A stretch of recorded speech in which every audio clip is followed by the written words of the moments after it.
அஸ்ஸலாமு அலைக்கும் வரஹ்மத்துல்லாஹி வபரகாத்துஹு. இஸ்திக்ஃபார் பகுதி 3. ஆதம் நபி அலைஹி வஸல்லம் அவர்கள் அல்லாஹ்விடம் பாவ மன்னிப்பு கேட்டு ஓதிய துஆ.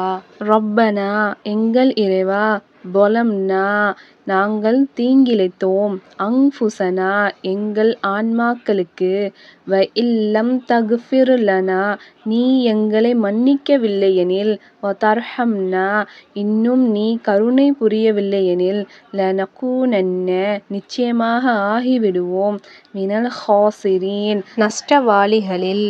ரப்பனா ظلمنا أنفسنا وإن لم تغفر لنا وترحمنا لنكونن من الخاسرين. இதன் பொருளாவது, எங்கள் இறைவனே, எங்களுக்கு நாங்களே தீங்கிழைத்துக் கொண்டோம். நீ எங்களை மன்னித்து எங்களுக்கு அருள் புரியாவிட்டால் நிச்சயமாக நாங்கள் நஷ்டமடைந்தவர்களாகிவிடுவோம். அல் குர்ஆன் 7வது அத்தியாயம் 23வது வசனம்.